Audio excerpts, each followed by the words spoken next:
Mưa nắng thất thường làm cho cây bị sốc nhiệt, bón phân với hàm lượng đạm quá cao, quá thường xuyên thì cũng là nguyên nhân chính làm cho cây dưa, cây cà bị héo xanh.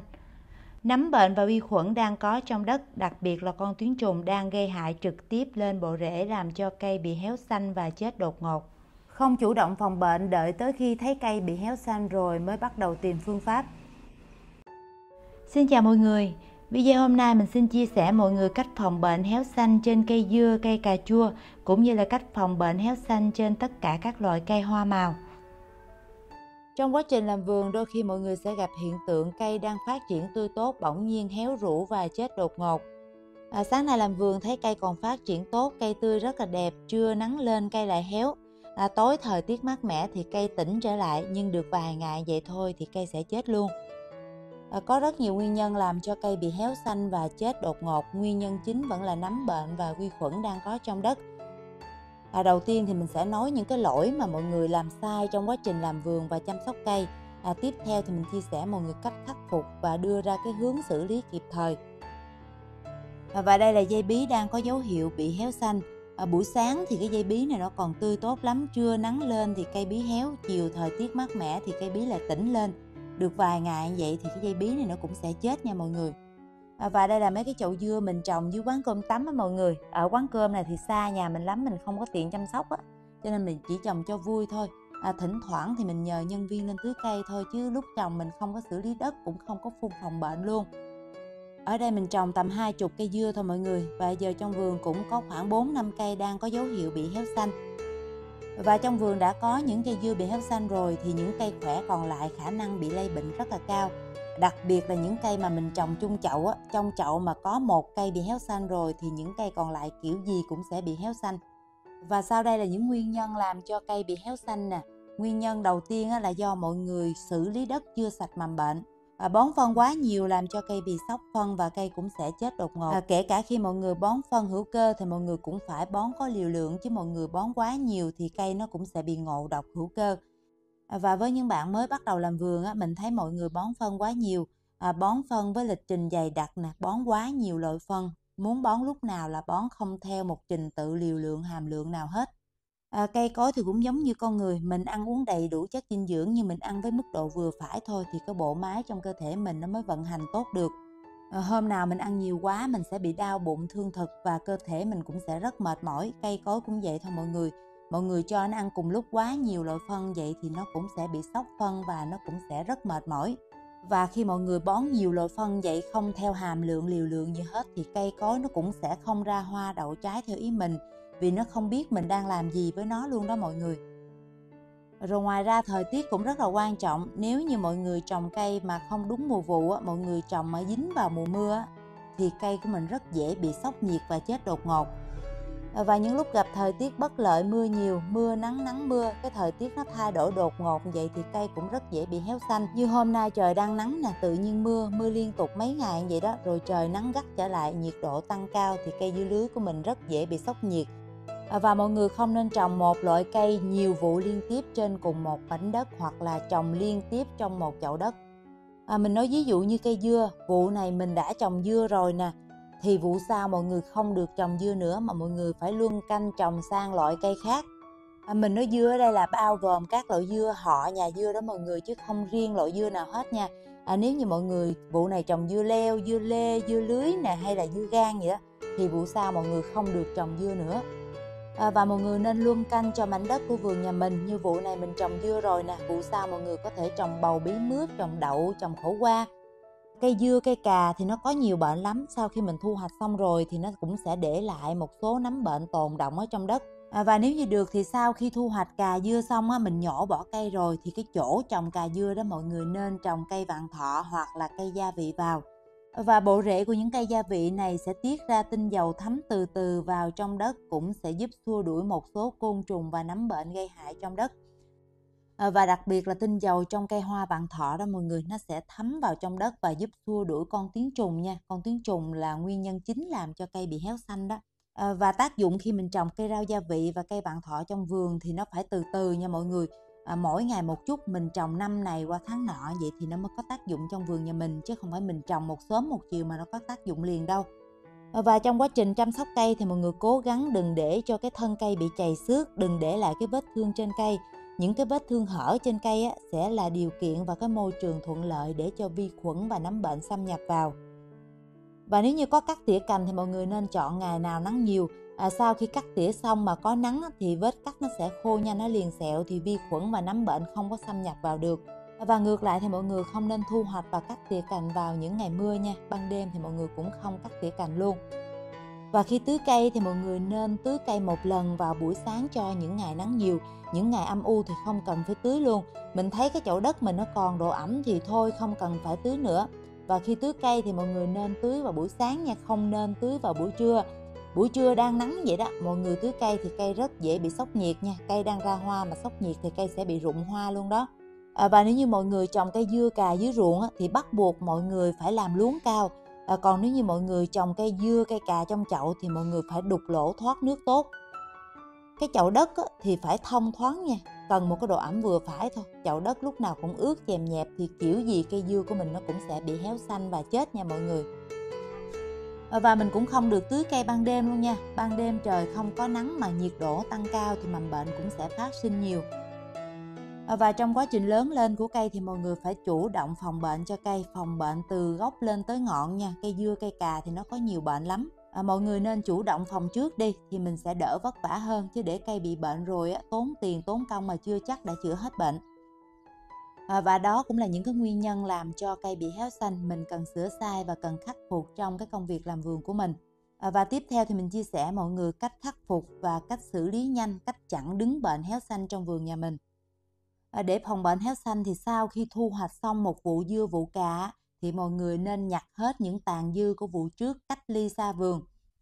Và sau khi nhổ cây lên rồi nếu được thì mọi người nên cho đất nghỉ ngơi. Trong lúc nghỉ ngơi thì mọi người phơi nắng đất, phơi càng lâu càng tốt, ít nhất thì cũng phơi được khoảng 1 tuần. Sau khi phơi xong thì mọi người trộn tất cả các hỗn hợp như là giá thể, phân chuồng vào.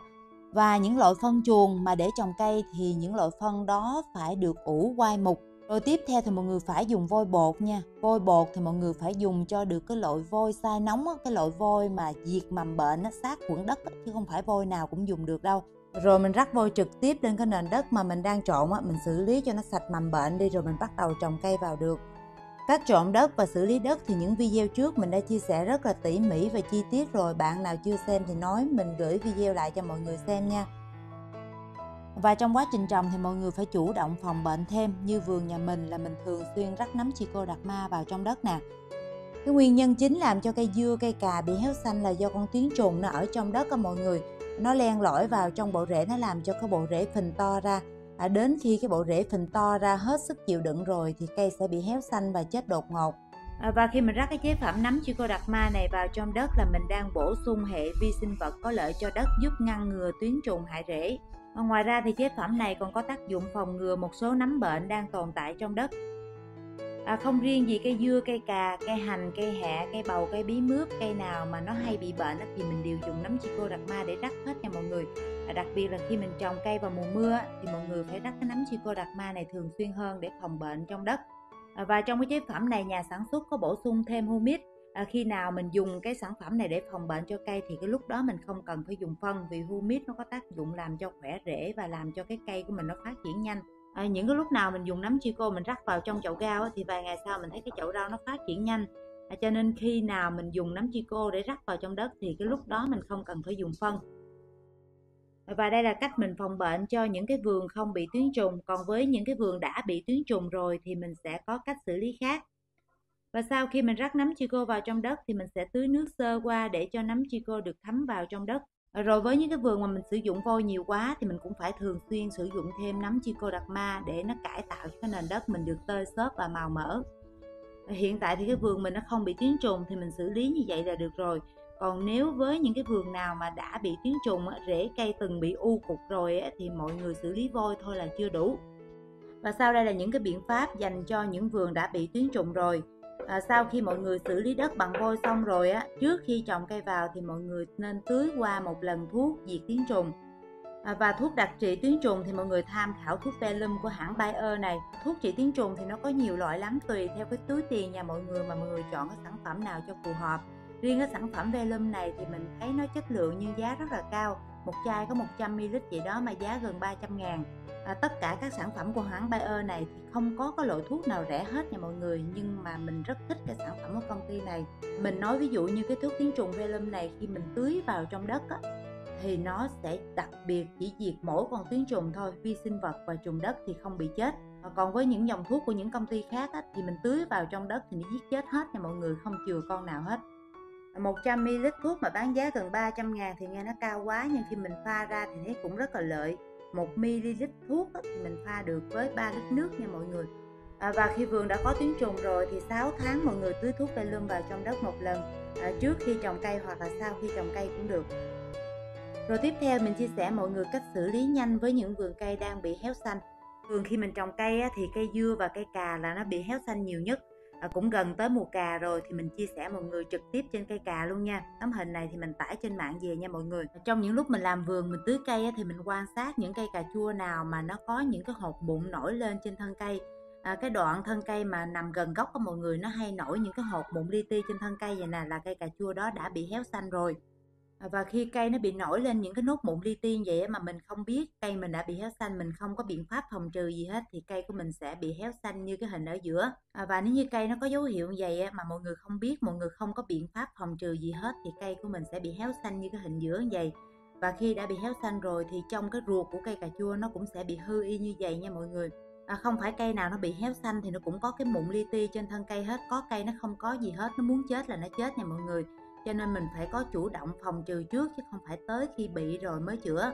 Rồi với cây cà chua thì mình cũng phải chủ động phòng bệnh trước, chứ đợi tới lúc mà cây nó nổi mụn li ti vậy thì trong cây nó đã có bệnh héo xanh rồi, lúc đó mình chữa cũng đã khó rồi đó mọi người. Và khi thấy trong vườn đã có dấu hiệu của bệnh héo xanh thì việc đầu tiên mọi người cần làm là tạm ngưng không tưới nước. Mọi người rắc vôi bột trực tiếp vào trên cái nền đất đang trồng cây. Mình rắc một lớp vôi mỏng thôi, rắc giống như lúc nãy mình rắc nấm Trichoderma vậy đó. Rồi mình để cái vôi bột ở đó qua đêm, sáng hôm sau thì mình bắt đầu tưới nước. Mình tưới để cho nước nó dẫn vôi vào trong đất. Vôi thì nó có tác dụng diệt nấm bệnh trong đất. Và sau khi rắc vôi xong thì mình sẽ tiến hành phun thuốc. Thuốc và vôi mình phun ở giai đoạn này thì nó chỉ có tác dụng là ức chế, làm cho bệnh nó tránh lây lan nhiều thêm thôi, chứ không có tác dụng trị bệnh nha mọi người. Cái cây nào nó còn sức thì nó sẽ vượt qua được, còn cái cây nào nó yếu lắm rồi thì nó cũng sẽ chết tiếp. Và thuốc để dùng trong giai đoạn này thì mọi người dùng thuốc trừ bệnh, ưu tiên cho những loại thuốc trừ bệnh có gốc đồng. Hoặc là mọi người mua những cái loại thuốc nào mà trên cái gói thuốc nó có chữ trừ nấm bệnh hoặc là trừ bệnh thì mọi người có thể dùng được hết nha. Mọi người tham khảo những dòng thuốc trừ bệnh của hãng Bayer cũng rất là tốt luôn. Và những loại thuốc mình dùng trong video hôm nay đều không chứa nội dung quảng cáo, cái gì mình biết thì mình chia sẻ thật để mọi người dùng cho có hiệu quả. Để chia sẻ cho đúng kỹ thuật thì mọi người phải dùng thuốc để ngăn chặn bệnh trong cái giai đoạn cây bị héo xanh hàng loạt này. Nếu như mọi người trồng ít cây thì không sao, còn nếu như mọi người trồng kinh doanh mà nhiều cây quá để cây nó không bị chết hàng loạt thì mọi người phải dùng thuốc để ngăn chặn, để ức chế cái mầm bệnh tránh lây lan. Còn nếu như mọi người trồng vườn sân thượng trồng ít thôi thì mọi người không cần dùng thuốc cũng được, mình dùng vôi được rồi, nó sống được cây nào thì mừng cây đó. Tùy theo tình huống mà xử lý nha mọi người. Nếu như cây dưa nhà mọi người cái trái nó già rồi, nó gần chín rồi thì nó có bị héo xanh thì cũng kệ nó đi, mình cứ để vậy, có trái nào mình ăn trái đó. Thà mình ăn non chút xíu, ăn ít ngọt chút xíu mà nó đảm bảo cho sức khỏe của mình. Chứ lỡ mình phun thuốc lên rồi mà cây bị héo xanh thì mình bỏ trái đi thì tiếc lắm. Rồi video của mình tới đây cũng dài rồi, mình xin tạm dừng video tại đây. Mình hy vọng là mọi người sẽ thích video hôm nay cũng như là thích cách chia sẻ của mình. Mọi ý kiến đóng góp và thắc mắc thì mọi người hãy để hết dưới phần bình luận, mình sẽ dành thời gian sớm nhất để trả lời. Mình xin cảm ơn tất cả mọi người đã dành thời gian xem hết video. Hẹn gặp lại mọi người trong những video mới đầy đủ và chi tiết hơn.